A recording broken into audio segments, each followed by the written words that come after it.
Mahlzeit, liebe Freunde der historischen Küche. Heute habe ich euch einen ganz besonderen Leckerbissen mitgebracht. Surströmming. Die einen sagen widerlich, die anderen sagen eine Delikatesse. Und wir werden uns heute die Geschichte dahinter angucken und schauen, wie man ein Rezept nachkocht, die vielleicht sicherstellt, dass man sich nicht übergeben muss. Ich meine, der eine oder andere hat vielleicht schon das ein oder andere Surströmming-Video in YouTube gesehen. Ob das übertrieben ist, was dort dargestellt wird, oder ob es wirklich so ekelhaft ist, diese Dose zu öffnen, das gucken wir uns in diesem Video an. Vielleicht noch etwas in eigener Sache. Über 90% meiner Zuschauer haben den Kanal noch nicht abonniert. Und wenn ihr den Content cool findet und auch die Idee dahinter toll findet, mit ehrlichem Content alte Gerichte nachzukochen, dann abonniert doch bitte den Channel und klingelt die Glocke oder klickt auf die Glocke, damit der YouTube-Algorithmus anderen Freunden der historischen Küche meine Videos auch näher bringen kann. Vielen Dank dafür. Und jetzt gehen wir mal in die historische Einordnung von Surströmming. So, wie wird Surströmming hergestellt? Ja, eigentlich ist das relativ einfach. Man nimmt Ostseehering, fängt ihn, nimmt ihn teilweise aus, nicht vollständig, und legt ihn erstmal für 1-2 Tage in Salzlake ein. Danach kommt er in Fässer und dort wird er vergoren. Und das macht man so Pi mal Auge 6 bis 8 Wochen lang. Und dann fermentiert der Fisch. Also es kommt genauso viel Salz in diese Salzlake, dass der Fisch nicht vergammelt, sondern fermentieren kann.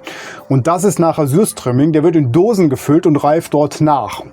Und wenn ich euch gleich die Dose zeige, dann wisst ihr auch, was das bedeutet, denn die bläht sich auf.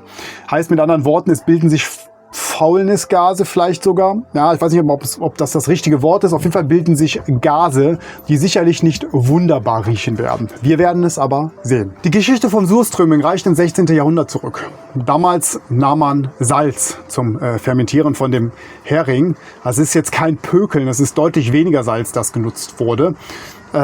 Man sagt, dass das Salz sehr teuer war und dass deshalb dieser Prozess entwickelt wurde, um deutlich weniger Salz zu nutzen, um Lebensmittel, in dem Fall den Hering, haltbar zu machen. Ob das stimmt oder ob das nicht einfach ein Zufall war, dass man mal zu wenig reingemacht hat in das Rezept und bei dem Fermentierungsprozess dann festgestellt hat, oh, der ist jetzt nicht gefault, sondern ist gereift. Formulieren wir es positiv, er ist gereift. Das ist jetzt nicht hundertprozentig erschlossen. Aber was sicherlich schon richtig ist, ist, dass man deutlich weniger Salz braucht, als wenn man zum Beispiel pökeln würde. Es gibt da so eine historische Anekdote, die sagt, dass die Schweden den Surströmming erst an die Finnen verkauft haben und später aber dieses Surströmming mal selber probieren wollten und dann festgestellt haben, dass es doch eine Delikatesse ist und seitdem auch in Schweden halt sehr berühmt. Man erzählt es sich, ob es stimmt, das wissen wir natürlich nicht. Im 19. Jahrhundert wurde das Surströmming dann zum Bestandteil der nordschwedischen Esskultur. Es wurde dann irgendwann die Dose erfunden, so um 1890. Seitdem wird es so in einer Dose abgefüllt und auf den Markt gebracht. Und im Prinzip ist heute, wenn man an Surströmming denkt, diese Dose halt das Bild, was du im Kopf hast, wenn du an das Produkt denkst. Und so wird Surströmming heute von unterschiedlichen Herstellern weltweit vermarktet. Wer das mal ausprobieren will, es gibt es auch bei Amazon. Da kann man natürlich sagen, okay, Amazon, ich möchte mich da jetzt nicht zu äußern, was ich von dem Händler groß halte. Er hat viele Vorteile, hat aber auch viele Nachteile. Aber bei Amazon könnt ihr im Prinzip auch das Surströmming relativ einfach beziehen. Wie wird der Surströmming jetzt serviert? Ja, also auch die Schweden essen ihn nicht pur, sondern es gibt so ein Brot, was sie als Grundlage nutzen, das heißt Thunbröt, ich hoffe, ich spreche es richtig aus, was im Prinzip mit Creme fraiche angereichert wird oder bestrichen wird und gekochten Salzkartoffeln mit klein geschnittenen Zwiebelchen. Ich habe die Kartoffel schon im Topf und die Zwiebel werde ich gleich klein hacken. Den Prozess erspare ich euch, da gibt es nicht großartig was man falsch machen kann. Ich werde das vorbereiten und wir gucken uns gleich an, wie wir die Dose öffnen, weil die kommt nämlich dann, also der Fisch kommt dann noch mit auf das Brot drauf und dann wird das wie ein Wrap wunderbar zusammengerollt und dann verspeist. Wir lassen uns überraschen, was passieren wird. Vielleicht noch ein Tipp.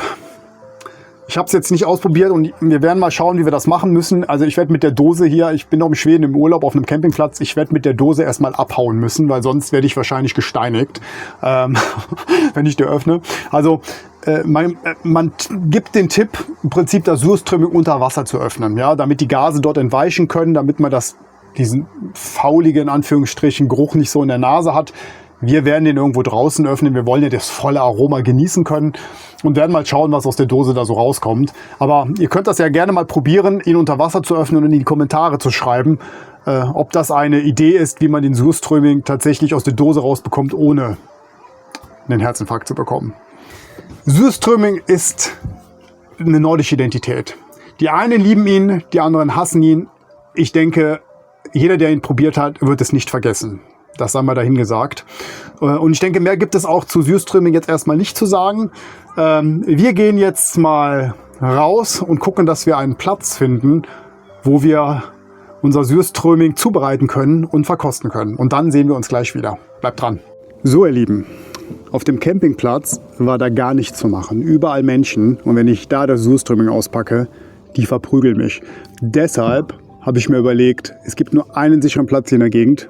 Und das ist der See. Und deshalb bin ich gerade mit dem Kanu rausgefahren und sitze hier auf einer Steinbank fest. Ich hoffe, ich komme hier wieder runter, aber dafür wackelt es nicht so sehr. Und hier werden wir jetzt das Surströmming mal zubereiten und öffnen und schauen, ob ich tot vom Boot falle und man mich hier rausholen muss oder ob man das essen kann. Vielleicht zur Vorbereitung, hier ist so ein typisches schwedisches Brot, was wir dafür nutzen. Da muss normalerweise noch ein bisschen Butter drauf. Nur mit Butter, da gibt es eine Story für, als Insider vielleicht für euch, da kann man mich mit jagen. Meine Mutter hat mir die früher 1 Zentimeter dick aufs Schulbrot geschmiert. Ging gar nicht. Deshalb kann ich keine Butter essen.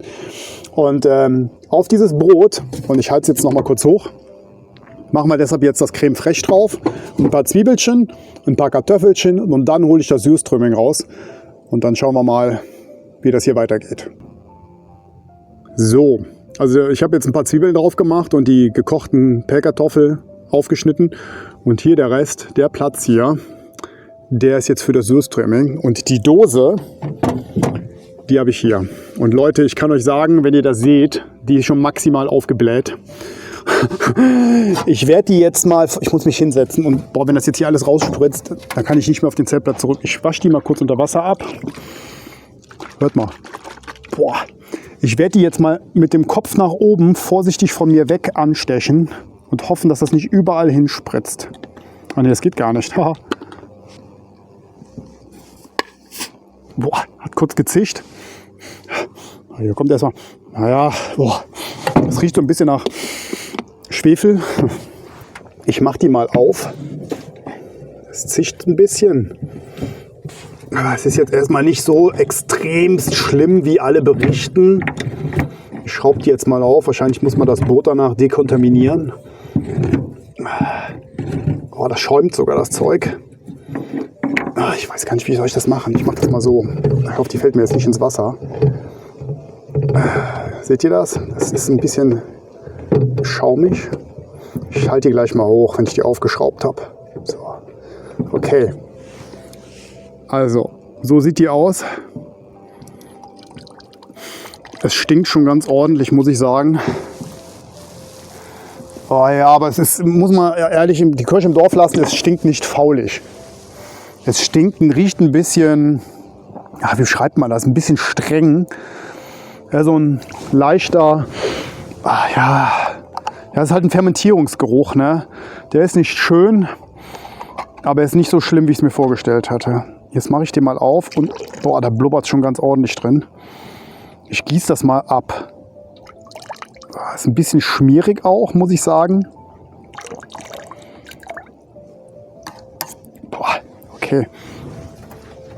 Ja, es geht aber. Es riecht so ein bisschen essighaltig, ein bisschen säuerlich. Es riecht nach Milchsäure definitiv und ein kleines bisschen nach Schwefelwasserstoff, also ein bisschen wie Pups, aber scharfer Pups. Und so sieht der Fisch aus. Ich gucke mal, wie der ausgenommen wurde und ob der überhaupt ausgenommen wurde. Man sagt ja, der ist nur teilweise ausgenommen. Ja, da kommen schon die Eingeweide raus. Leute, also er ist nicht ausgenommen, das habe ich jetzt nachgeholt. Ich würde den am liebsten mal kurz abspülen, aber wir legen ihn mal aufs Brot. Einmal. So, dann nehmen wir uns noch mal so einen zweiten. Ne? Schütteln den mal so ein bisschen ab hier.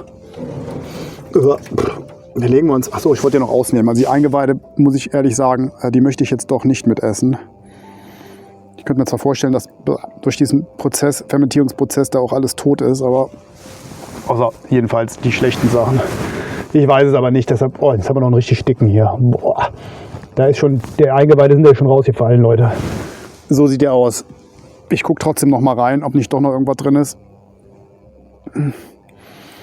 Also das ist echt sehr weich geworden, das Fleisch. Hier ist auch die Grat noch drin. Ach, der Grat. Kann man den essen? Also die sind relativ weich. Ich denke mal, dass man den Grat essen kann, aber ich möchte es tatsächlich nicht. Dann muss ich den Fisch hier noch mal kurz rausholen. Die Gräte ist hier noch drin. Statt die mir im Hals stecken bleibt. So, 1, 2. Ich weiß gar nicht, ob das richtig ist, dass man die rausholt oder ob man die mit isst. Ich mache die aber jetzt raus. Das ist mir dann doch zu hot. So, die 3. So, also wir rollen den jetzt zusammen und dann werde ich den mal probieren. Ich stelle das mal kurz auf meinen Schoß. Meine Kamerafrau, meine Tochter, muss mich da jetzt hier unterstützen. Ich rolle den jetzt wie ein Wrap zusammen, im Prinzip, mit den Zwiebelchen. So sieht der richtig gut und richtig lecker aus. Ich glaube, da müssen wir auch mal ein Foto von machen. So, dann beißen wir da jetzt mal rein, du.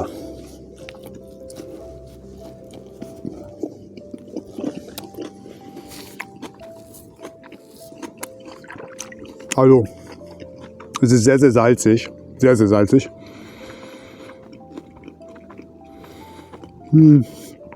Es kommt kein Gammelgeschmack mit drüber mehr. Es schmeckt so ein bisschen wie Matthias. Aber es ist in Ordnung, aber es ist mir zu salzig, muss ich sagen. Ich kann mir vorstellen, dass so ein paar Liebhaber das gerne essen. Ich würde es mir tatsächlich nicht nochmal machen, weil es mir einfach wirklich zu salzig ist. Vom Geschmack her grundsätzlich mit den Zwiebeln und mit dem Creme fraiche und den Kartoffeln finde ich es ganz gut abgerundet. Auch dieses echte Brot, was dazu genutzt wird, finde ich eigentlich ganz geil, muss ich sagen. Also das Rezept ist sicherlich gut durchdacht und Liebhaber, könnte ich mir vorstellen, werden das sehr gerne essen. Aber ich muss sagen, mir ist es zu salzig. Ja, ich würde es mir tatsächlich nicht nochmal machen. Ich werde das tatsächlich jetzt auch nicht aufessen. Nicht, weil es gar nicht schmeckt, also nicht falsch verstehen. Aber so viel Salz ist wirklich nicht meins. Ne? Aber grundsätzlich für Liebhaber, denke ich, gut geeignet. Für mich eher weniger. Aber darum wollt ihr auch den ehrlichen Content haben. Ich finde, um es zusammenzufassen, das, was man so auf anderen YouTube-Videos sieht, völlig übertrieben. Also, dass da welche abgekotzt haben, als sie das aufgemacht und gerochen haben. War so meine Befürchtung, dass es wirklich schlimm ist. Finde ich gar nicht. Er riecht halt sehr streng. Aber man muss da ein bisschen auch die Kirche im Dorf lassen und braucht sich da nicht so anzustellen. Vom Geschmack her ist es in Ordnung, wenn man das so kennt und damit aufgewachsen ist. Könnte ich mir vorstellen, dass man das als gute Hausmannskost auch wirklich hier häufiger isst und macht und vielleicht auch als Delikatesse sieht. Für mich ist es ehrlich gesagt jetzt nicht so das riesige Highlight, weil es einfach zu salzig ist. Gut, ich würde sagen, vielen Dank an meine lieben Zuschauer für das Dabeibleiben. Und für nächste Woche habe ich mir noch ein Video überlegt. Wir sind, wie gesagt, noch im Urlaub. Ich könnte mir vorstellen, dass so ein Maisbrot vielleicht ganz interessant sein könnte oder auch nicht. Ihr werdet auf jeden Fall weiteren Content nächste Woche sehen von mir. Vielen Dank fürs Zuschauen. Ich freue mich auf euch. Wir sehen uns. Macht's gut. Bye.